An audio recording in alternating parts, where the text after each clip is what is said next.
ইংরেজি গ্রামারের একটা খুবই গুরুত্বপূর্ণ আর অনেকের কাছে কিছুটা কঠিন টপিক হল নাউন ক্লজ।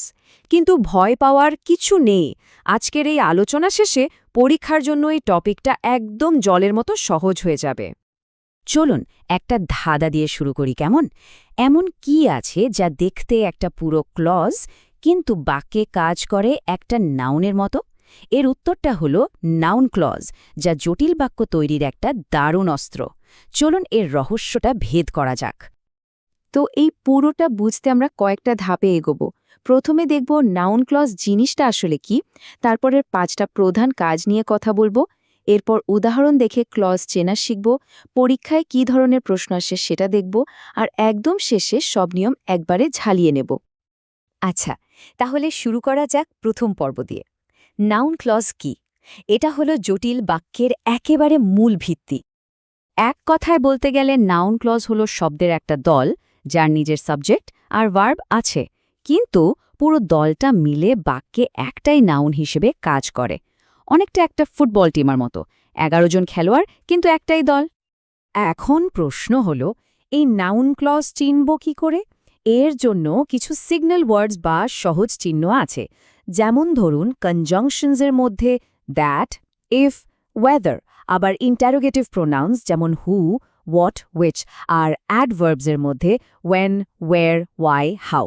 এই শব্দগুলো দেখলেই ধরে নিতে হবে যে একটা নাউন ক্লজ শুরু হতে যাচ্ছে। এই বাক্যটা দেখুন, I know what he wants. এখানে নো হল ভার্ব। যদি প্রশ্ন করি কি জানি, উত্তরটা কি? উত্তরটা হল হোয়াট হি ওয়ান্টস।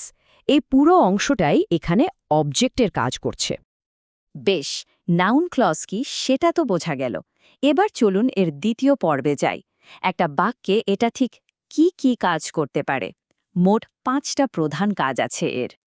এর প্রথম আর সবচেয়ে বড় কাজ হল ভার্বের সাবজেক্ট হওয়া, মানে যে কাজটা করছে বা যার সম্পর্কে বলা হচ্ছে সেই পুরো সত্তাটাই একটা নাউন ক্লজ হতে পারে। এই উদাহরণ দুটো খেয়াল করুন। প্রথমটা, that he is ill is known to all. এখানে ইজ ভার্বের সাবজেক্ট কি? শুধু হি নয়, পুরো দ্যাট হি ইজ ইল অংশটা। কি দারুণ ব্যাপার, তাই না? পুরো একটা বাক্যখণ্ড মিলে একটা সাবজেক্ট হয়ে গেল। দ্বিতীয় কাজটা হলো ভার্বের অবজেক্ট হওয়া। সাবজেক্ট যদি কাজ করে, অবজেক্ট সেই কাজটা গ্রহণ করে। নাউন ক্লজ এখানে সরাসরি ভার্বের অ্যাকশনটা রিসিভ করে। I know when he will come. এখানে নো ভার্বকে যদি কি দিয়ে প্রশ্ন করি, কি জানি, উত্তর আসছে ওয়েন হি উইল কাম। তার মানে এটা ডিরেক্ট অবজেক্ট। পরেরটাও একই রকম। তৃতীয় কাজটা আরও মজার। এটা একটা প্রেপোজিশনের অবজেক্ট হিসেবেও বসতে পারে, মানে অফ, অন, অ্যাবাউট এই ধরনের শব্দের পরে বসে বাক্যটাকে সম্পূর্ণ করে। যেমন দেখুন, it depends on how he behaves. এটা কিসের উপর নির্ভর করে? অন প্রেপোজিশনটার পর যে তথ্যটা দরকার সেটা দিচ্ছে পুরো ক্লজটা, হাউ হি বিহেভস। এর চতুর্থ কাজ হল কমপ্লিমেন্ট হওয়া। কমপ্লিমেন্ট মানে কি? যা সাবজেক্টকে সম্পূর্ণ করে। এটা সাধারণত ইজ, ওয়াজ, অ্যাম এই ধরনের লিঙ্কিং ভার্বের পরে বসে সাবজেক্টের আরেকটা পরিচয় দেয়। The truth is he is ill. এখানে দ্য ট্রুথ বা সত্যতাটা কি? সত্যতাটা হল হি ইজ ইল। দেখুন, ক্লজটা এখানে দ্য ট্রুথ সাবজেক্টকে ব্যাখ্যা করছে। আর 5 নম্বর কাজটা হল অ্যাপোজিশন। অ্যাপোজিশন শব্দটার মানেই হল পাশে বসা। যখন একটা নাউন ক্লজ কোনো নাউন বা প্রোনাউনের ঠিক পাশে বসে সেটাকে আরও পরিষ্কার করে দেয়, তখন তাকে অ্যাপোজিশন বলে। There is a rumour that he is dead. এখানে রিউমার বা গুজবটা কি? গুজবটা হল দ্যাট হি ইজ ডেড। এই ক্লজটা রিউমার নাউনটার ব্যাখ্যা দিচ্ছে। তো নিয়ম তো অনেক শেখা হলো। এবার তৃতীয় পর্বে আমরা দেখব বাস্তবে এগুলো কতটা কাজে লাগানো যায়। চলুন নিজেদের জ্ঞান একটু পরীক্ষা করে নেওয়া যাক।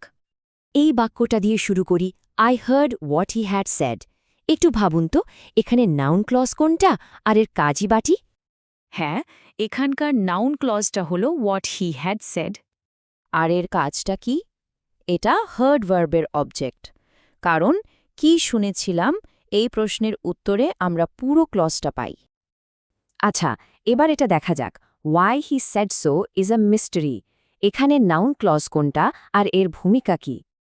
এখানে কিন্তু ক্লজটা একেবারে বাক্যের শুরুতেই আছে। দেখুন, ওয়াই হি সেড সো, এই পুরো প্রশ্নটাই এখানে বাক্যের সাবজেক্ট। কোনটা রহস্য, সে কেন এমনটা বলেছিল, এই পুরো ব্যাপারটা। তাই এটা ইজ ভার্বের সাবজেক্ট।